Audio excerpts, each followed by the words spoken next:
Good morning students. 7C हो गई थी। आगे देखे संरेख बिंदु। वे बिंदु जो एक ही रेखा पर स्थित हो उनको बोलते हैं संरेख बिंदु। तीन बिंदु संरेख होंगे यदि तीन बिंदु के निर्देशांक हैं x1 y1 x2 y2 और x3 y3। ये संरेख कब होंगे? जब x1 ब्रैकेट में y1 2 minus y3 plus x2 bracket में y3 minus y1 plus x3 bracket में y1 माइनस y2 इसका मान बराबर हो 0।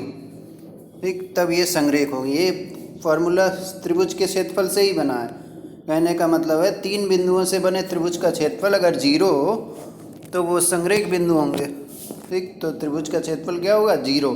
तो क्षेत्रफल के आगे 1/2 लिखा रहता है, उसका गुणा इधर कर दिया तो वो भी 0 हो गया। तो बचा हुआ वही फार्मूला। ठीक, तो ये आप याद कर लीजिए। संरेख बिंदु ज्ञात करने के लिए संरेख बिंदु हैं या नहीं, इसके लिए ये लगेगा। एक्सरसाइज 7D देखना। सिद्ध कीजिए बिंदु ये और ये संरेख हैं।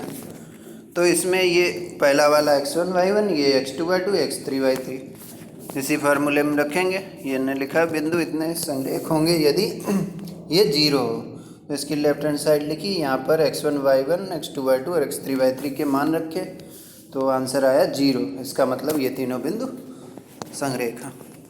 ठीक, इसी तरह से इसका सेकंड क्वेश्चन है। यहाँ भी चेक सिद्ध करना है कि तीनों बिंदु संरेख हैं। ये इनके मान रखिए बिंदु के तीन, सभी में आंसर 0 आएगा तो लिख देंगे संरेख। क्वेश्चन नंबर 3 में x का मान निकालना है यदि ये तीनों संरेख हैं। तो उसी फॉर्मूले में मान रखिए और बराबर 0 लिख दीजिए। समीकरण को हल करेंगे तो x का मान आ जाएगा। क्वेश्चन नंबर 4 भी इसी तरह से ये संरेख बिंदु दिए गए हैं। इसका मतलब ये उस फार्मूला जो है उसमें मान रखने पर 0 आएगा। फिर ये संबंध सिद्ध होगा।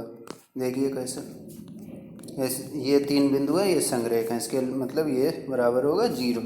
यहाँ तीन x1 y1 x2 y2 और x3 y3 के मान रख दिए हमने। ठीक, अब यहाँ पर जहाँ b था वहाँ मल्टीप्लाई किया, बाहर ब्रैकेट खोल दिए, फिर a और b वाले पदों को जोड़ दिया, 5a प्लस 5b आ गया और नंबर्स को जोड़ दिया, -10 आया, 10 उधर गया प्लस 10, 5 कॉमन ले लिया तो 5 ब्रैकेट में a प्लस b का मान 10।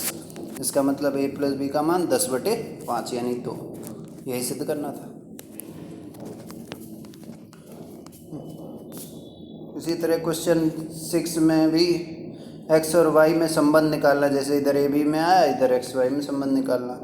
5 में k का मान निकालना, यहाँ दिया गया है तीनों बिंदु संरेख हैं तो 5 फर्स्ट सेकंड, इसी तरह से 7 भी इसी तरह से। एक तो क्वेश्चन 1 से लेकर 7 तक आप करिए। आगे नेक्स्ट वीडियो में देखते हैं। Thank you.